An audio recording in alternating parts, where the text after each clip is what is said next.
présenter d'abord et avant tout notre partenaire, puis à travers ça, je vais vous présenter la problématique, à savoir que c'est une agence qui est une des plus importantes agences du gouvernement, qui est venue nous voir, qui avait un taux important d'absentéisme, c'est-à-dire en fait plus de la moitié était attribuable à des problèmes de santé psychologique, ce qui est quand même assez comparable à ce qu'on voit quand on regarde là, au sein de d'autres études qui ont été faites auprès du Québec.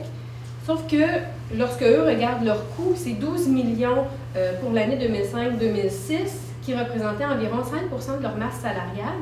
Et ce qui est intéressant, c'est que ce n'était pas nécessairement les coûts des absences de longue durée qui coûtaient le plus cher, mais c'est au contraire les absences de courte durée, donc moins de 14 jours, qui coûtaient environ 8 fois plus que les absences de longue durée. Aussi, au sein de cette agence-là, on observait une réduction de l'effectif, sans nécessairement s'être accompagné évidemment d'une réduction de la charge de travail. Donc, les autorités de l'agence commençaient à se questionner, est-ce qu'il pourrait y avoir ici problème de détresse et est-ce qu'on pourrait aussi y avoir un problème de présentéisme? Quand on pense au présentéisme, il n'y a pas de définition qui fait nécessairement consensus. Celle que l'on a retenue, c'est une personne est présente au travail sans que son esprit soit disponible et qu'il soit prête à s'engager dans des tâches associées au travail. Donc, on ne parle pas ici de motivation au travail, mais c'est vraiment quelqu'un qui a un problème de santé, soit physique, soit psychologique, puis qui va quand même entrer au travail alors qu'il ne peut pas donner son 100% de performance. On pourrait le voir sur une ligne continue de « j'ai une vie saine et active au travail ». À un moment donné, ça commence à aller moins bien. J'ai probablement de la détresse qui est plus la conséquence émotive, qui peut se répercuter sur mon comportement, le présentéisme, mais peut-être que si jamais ça ne va pas très bien, là, on va être en présence d'absentéisme. Donc, pour nous, l'incapacité au travail va vraiment se situer à ce moment-là sur un continuum. Pour les autorités, il devenait important pour eux de réduire la durée et les coûts du présentéisme et de la détresse. Donc, ce qu'ils voulaient, c'était de se doter d'une démarche qui était indépendante, mais également rigoureuse. Donc, dans cette perspective-là, on est allé voir dans la littérature qu'est-ce qui existait comme principaux facteurs.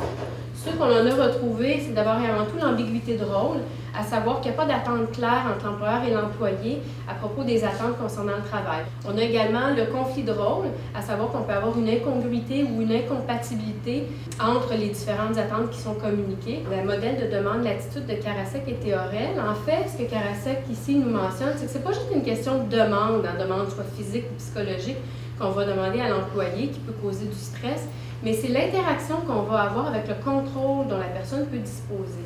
Est-ce que j'ai de l'autonomie, de la latitude, qui fait en sorte que malgré une quantité importante de travail, je suis capable de gérer finalement ces demandes-là. Où ça risque d'être problématique, c'est lorsque j'ai beaucoup de demandes et très peu de latitude, c'est-à-dire que ce n'est pas moi qui va pouvoir décider de comment je vais faire mon travail. À ce moment-là, on peut s'attendre à davantage de stress. L'autre facteur qui est ressorti dans la littérature avec peut-être moins de cohérence ou de consistance, c'est le soutien social. Par contre, dans les dernières années, on a commencé à regarder le soutien qui est offert par le supérieur immédiat. Et là, on commence à voir des résultats qui sont beaucoup plus convergents et cohérents, à savoir l'importance du supérieur immédiat par rapport à ce que les gens vont ressentir comme stress au travail. Il y a un autre modèle qui existe, c'est celui du déséquilibre qui va exister entre les efforts que la personne aura à fournir et les récompenses qu'elle pourra en récolter. Donc, les efforts peuvent être autant ce qu'on va penser en termes de charge, qui va être extrinsèque, mais également intrinsèque en ce qui concerne ma propension à peut-être me surinvestir au travail, qui va faire en sorte que là, je peux avoir des efforts encore plus grands. Et quand on pense aux récompenses, bien évidemment, on pense tous au salaire, mais aussi là-dedans, on va retrouver les possibilités d'avancement, l'estime de soi en tant que travailleur, donc d'autres possibilités qui font en sorte que je peux m'actualiser et m'accomplir dans mon travail. Il y a deux niveaux de travail émotionnel qui peut s'effectuer. Le premier, c'est le jeu superficiel, c'est-à-dire que la personne va modifier, contrôler ses émotions, dans l'expression de ses émotions, mais davantage soit au niveau de cacher ses émotions ou de feindre des émotions. Mais on voit que les deux ici, il y a plus l'aspect de non-authenticité des émotions, alors que le deuxième niveau, c'est celui où les gens vont avoir à faire une certaine régulation des émotions. Si, par exemple, en tant qu'infirmière ou psychologue, j'ai une personne qui est très déprimée en avant de moi, mais moi, je suis particulièrement de bonne humeur, c'est sûr que je vais avoir à faire une certaine régulation pour montrer une émotion qui va être plus cohérente avec ce que la personne va vivre sans nécessairement ressentir pleinement l'émotion. Ça, ça, malgré que la difficulté est quand même plus grande, est associé à davantage de satisfaction au travail quand les gens arrivent à bien réguler les émotions de cette façon-là. Donc, on a ici des facteurs qui étaient davantage associés au travail, mais on a aussi d'autres facteurs qui peuvent être davantage en lien avec l'individu en interaction avec l'environnement.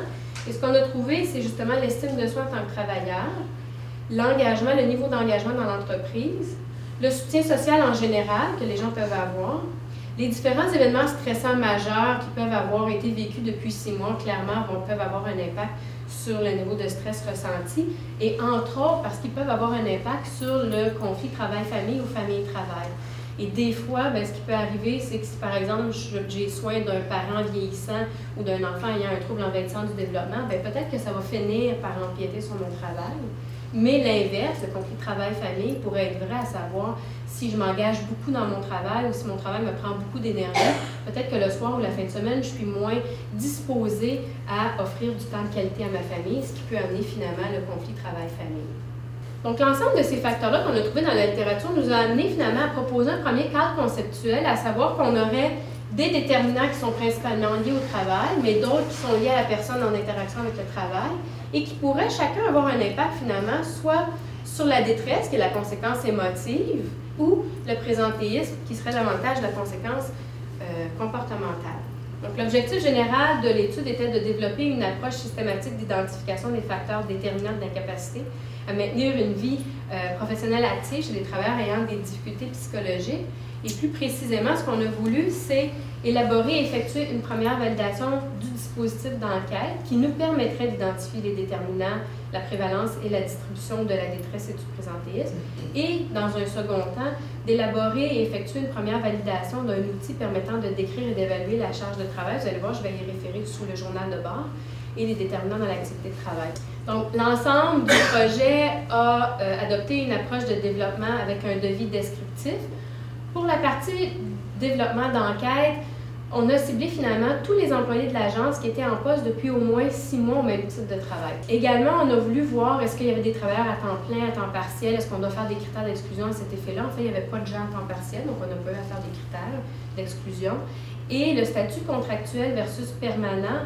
Dans les faits, il y avait des contractuels qui avaient 10 ans d'ancienneté, donc on n'avait pas nécessairement le statut précaire qu'on peut avoir de vrais employés contractuels qui, par exemple, auraient des contrats renouvelés de 3 mois en 3 mois.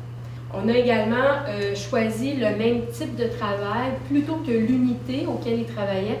Pour élaborer le questionnaire, on a voulu utiliser les lignes directrices de Dillman, c'est-à-dire donc en premier lieu élaborer le questionnaire, et après ça, faire l'implantation et différentes techniques pour réduire les erreurs d'échantillonnage. Ce qu'on a voulu faire d'abord et avant tout, c'est de regarder qu'est-ce qui existe dans la littérature, et on a également essayé d'aller voir dans les différents documents de l'agence pour mieux comprendre la réalité, et également auprès de différents informateurs clés, comment est-ce qu'on pourrait arriver à présenter une batterie de questionnaires qui pourrait bien documenter la réalité chez cet employeur-là.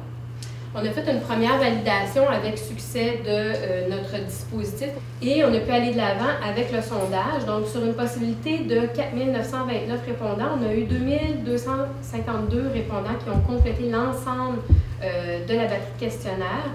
La participation était assez représentative des régions, principalement des femmes. Et quand on leur demandait est-ce que vous êtes absenté depuis la dernière année de 3 à 5 jours, 30 répondaient oui. Et plus de 10 jours consécutifs, mais moins de 14, c'était 12 %. Donc, on a regardé l'ensemble de la variabilité des scores. Et bon, les scores avaient une très bonne variabilité. Et en ce qui concerne la cohérence interne de chacun des questionnaires, à l'exception de 3 sous-échelles, le coefficient variait de 0,63 à 0,91, donc ce qui était quand même excellent. On a voulu voir dans l'ensemble des variables que ça générait, lesquelles allaient se regrouper de façon naturelle et pouvoir nous offrir finalement différentes dimensions.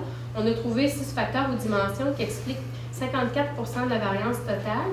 Donc, les facteurs, comment on pouvait les renommer, c'était la relation qui est perçue par l'employé en ce qui concerne son superviseur, soit sur le plan de la reconnaissance, du rôle et du contrôle qui est offert à l'employé, la motivation au travail, le stress lié à des demandes extérieures et les efforts, donc toutes les attitudes et motivations associées à un engagement excessif au travail en s'imposant certaines pressions au travail par obligation, donc vraiment quelque chose qui est externe à nous.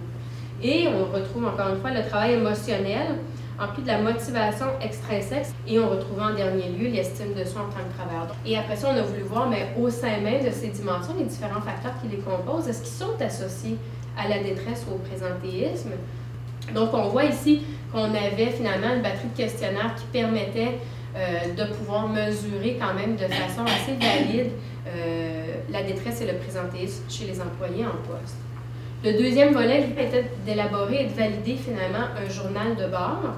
On a utilisé essentiellement la même méthodologie que je vous ai présentée, à savoir justement une revue scientifique de la littérature en fonction des différents concepts qui existent autour de la charge de travail, tout en triangulant l'information avec les documents de l'agence et les informations et les informateurs clés. Ici, on est arrivé à un cadre conceptuel où ce qu'on voit finalement, c'est que le travail est conceptualisé comme étant d'abord et avant tout le travail prescrit, donc ce que l'employeur va demander, et également le travail réel, donc qu'est-ce que l'employé finalement fait au jour le jour, en lien avec les différentes difficultés et satisfactions qu'il va ressentir, le niveau de fatigue, qui pourrait en définitive nous amener à déterminer finalement quelle est la charge de travail. Donc, les items qui ont été élaborés portaient sur le travail réel, donc ce qui était réellement fait, par exemple, en termes de nombre de dossiers traités, de nombre de contacts téléphoniques, d'autres paramètres établis, mais aussi en termes de situations problématiques qui doivent être gérées au cours de l'activité de travail. Alors que le travail prescrit, ça a été d'abord et avant tout à partir des descriptions de tâches que l'employeur nous a envoyées, mais également des entretiens qui ont été effectués auprès d'une dizaine d'employés. En ce qui concerne les éléments de difficulté et de satisfaction, c'était les difficultés à réaliser ce qui est demandé en termes de tâches, donc fréquence d'imprévus, d'interruptions, les difficultés reliées à ce qui est requis pour faire le travail, soit en termes, cette fois-là, de connaissances ou de compétences pour pouvoir mobiliser les ressources. Donc, par exemple, les gens disaient, il y a un manque de formation, il y a un problème de communication. Et aussi, on a documenté les différents éléments de satisfaction au travail. Il y a deux questionnaires, en fait, qui ont été retenus, qui, eux, étaient validés déjà dans la littérature. C'est la charge de travail ressentie, qui était une adaptation du NASA RTLX, et le niveau de fatigue, qui est finalement à l'échelle de Borg. Le journal de bord qui a été finalement élaboré a été pré-testé auprès de 10 employés et également, là, c'est ça, il y a eu des observations et des entretiens, mais très peu de modifications ont été faites là, à partir de ce pré-test-là. Donc, on a pu aller de l'avant avec la validation.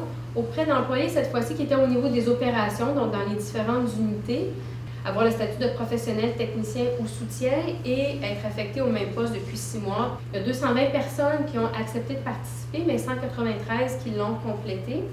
Les caractéristiques des participants étaient encore une fois très représentatives de l'agence et comme on voit, principalement des femmes, techniciens encore une fois. Région Montréal-Montérégie parce que le bassin finalement était principalement là. Avec les items quantitatifs, on a donc pu effectuer une analyse factorielle exploratoire et on a observé cette fois-ci 4 dimensions qui expliquaient 50% de la variance totale. Donc, pour un questionnaire qu'on part vraiment de rien puis qu'on élabore des items, je vous dirais que c'est quand même très bien d'arriver à ce résultat-là.